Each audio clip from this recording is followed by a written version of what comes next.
ఈరోజు నేను doctor G Ranjith Reddy Chevella parliament కాన్స్టిట్యుయెన్సీలోని కాంగ్రెస్ పార్టీ అభ్యర్థిగా హస్తం గుర్తు మీద రెండో సెట్ నామినేషన్ దాఖలు చేయడం జరిగింది.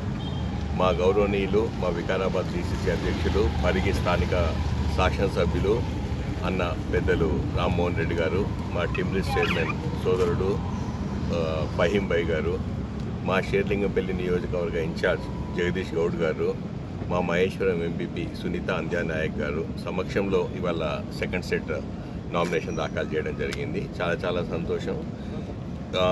ఇప్పుడే చెప్పారు కలెక్టర్ గారు 50 అప్లికేషన్స్ వచ్చింది, 45 కంటెస్టెంట్స్ ఉన్నారని. ఎప్పుడైనా ప్రజాస్వామ్యంలో ఎంతమంది పోటీ చేస్తే అంత బాగుంటుంది. మనకు కావాల్సింది రాబోయే తరాలకు, రాబోయే రోజులకు, మన పిల్లల భవిష్యత్తు కోసం మన ప్రజాస్వామ్యాన్ని ఎలా కాపాడుకోవాలన్నదానికి ఇది ఒక నిదర్శనం. ఇంతమంది రావడము, నామినేషన్లు వేయడము, రాబోయే పోటీలో ఎవరి వ్యూహం, ఎవరి అభిప్రాయాలు వాళ్ళు చెప్పాలి, ప్రజలు నిర్ణయించాలి. ప్రజలు ఎప్పుడైనా వాళ్ళు నిర్ణయితలు కాబట్టి వాళ్ళు అనుకున్నది ఏం కావాలి, ఎందుకంటే వాళ్ళ భవిష్యత్తు కోసం వాళ్ళు ముందుకు రావాలి, వాళ్ళు ముందుకు పెద్ద సంఖ్యలో రావాలి. मेरे मुसलमान भाई बहनों से यही गुजारिश कर रहा हूँ मैं, सब लोग बाहर आइए. సిక్ సోదరులకు కూడా చెప్తున్నాను, క్రిస్టియన్ సోదరులకు కూడా చెప్తున్నాను, అందరూ బయటికి రావాలి. మీకు ఏది నచ్చితే, సెక్యులర్ పార్టీ నచ్చుతుందా, ఏ పార్టీ నచ్చుతుందో ఆ పార్టీకి ఓటేయాలని చెప్పి మీ ద్వారా ప్రతి ఒక్కరిని మనవి చేసుకుంటున్నాం. ఈరోజు సాయంత్రం 4:35కి ఎలక్షన్ ర్యాలీకి సందర్భంగా గౌరవనీయులు ముఖ్యమంత్రి వర్యులు రేవంత్ రెడ్డి గారి సమక్షంలో డైరీ పాయింట్ నుండి పిల్లర్ నెంబర్ 223 నుండి 254 వరకు ర్యాలీ తీయడం జరుగుతుంది.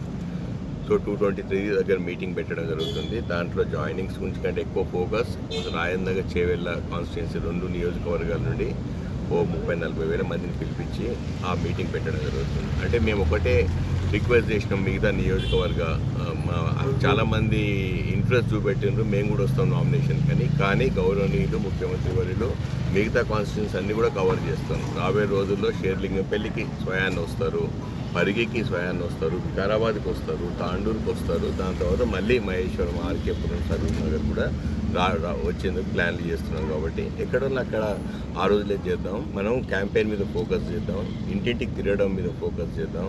మన 6 గ్యారెంటీలు అమలు చేస్తున్నాం, వాటిని అమలు చేస్తున్నాం బలంగా చెప్పుదాం. మొన్న రాహుల్ గాంధీ గారు ఏదైతే మేనిఫెస్టో రిలీజ్ చేసి అందరికి న్యాయం చేయాలని చెప్పి, హిస్సేదార్ న్యాయం చెప్పి, యువ న్యాయ్, మహిళా న్యాయ్, కిసాన్ న్యాయ్, శ్రామిక్ న్యాయం అని చెప్పి అన్ని రంగాలలో అందరినీ ముందుకు తీసుకోపోతా అన్న మేనిఫెస్టోని ప్రతి ఇంటికి తీసుకోపోవాలి, ప్రతి గడపకు తీసుకోపోవాలి. మహిళా సోదరుమందు ప్రతి గడపకి వెళ్ళి అందరికి బొట్లు పెట్టి బయటికి వచ్చి కాంగ్రెస్ పార్టీ అభ్యర్థిత్వాన్ని బలపరచాలని చెప్పి రిక్వెస్ట్ చేయమని మా ద్వారా చెప్పడం జరిగింది. సో ఆ ర్యాలీకి పెద్ద ఎత్తున వస్తారు కాబట్టి అందరికీ కృతజ్ఞతలు. గౌరవనీయులు ముఖ్యమంత్రి వర్యులు కరెక్ట్ టైంకి 5 గంటలకు వస్తున్నారు, ఎందుకంటే 7 గంటల తర్వాత తనకు కంటోన్మెంట్ ఏరియా కూడా వెళ్ళాల్సి ఉంది.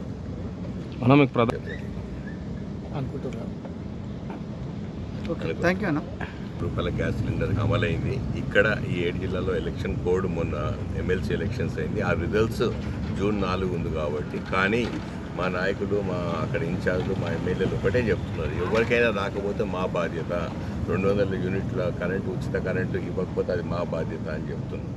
ఇప్పుడు రాబోయే రోజులు మేనిఫెస్టోలో ఏమేమి ఉన్నాయో ప్రతి ఒక్క అంశం, దాంతోపాటు నిజంగా ఇవాళ కాంగ్రెస్ మొన్న రాహుల్ గాంధీ గారు కూడా వేదిక మీద అయితే కాంగ్రెస్ పార్టీ మేనిఫెస్టో రిలీజ్ చేసిందో దాంట్లో ప్రతి అంశం 5 న్యాయ్ 25 పటాకే అని చెప్పి ప్రతి దాంట్లో ప్రతి అంశం క్షుణ్ణంగా డీటెయిల్గా ఎక్స్ప్లెయిన్ చేయడం జరిగింది. కాబట్టి ప్రతి ఒక్కరు దాంతో కన్విన్స్ అయ్యింది. ఒక హెల్త్ కార్డే కాకుండా అన్ని రంగాలు, అన్ని విధాలుగా ముందుకు పోవాలి దేశం.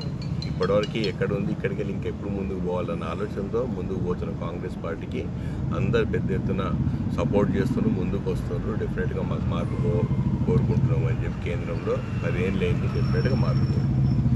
మన కాంగ్రెస్ పెద్ద సముద్రం లాంటి పార్టీ, పెద్ద కుటుంబము. నిజంగా అందరూ ఒక తాటి మీద తీసుకొచ్చి రేవంత్ రెడ్డి గారు ముందుకు పోయినారు. కాంగ్రెస్ కుటుంబ సభ్యులు అందరూ ఎంతో సంతోషంగా ఉన్నారు, ఎందుకంటే పూర్వ వైభవం వచ్చింది. అన్ని మాకు ఎవ్వరు వచ్చినా సంతోషమే. పాత కాంగ్రెస్ నాయకులు కాకుండా పాత బీఆర్ఎస్ నుండి వచ్చినా, ఏ పార్టీ నుండి వచ్చినా కూడా అందరినీ తీసుకోవాలన్నా అన్నది డిసైడ్ చేయడం జరిగింది పార్టీ.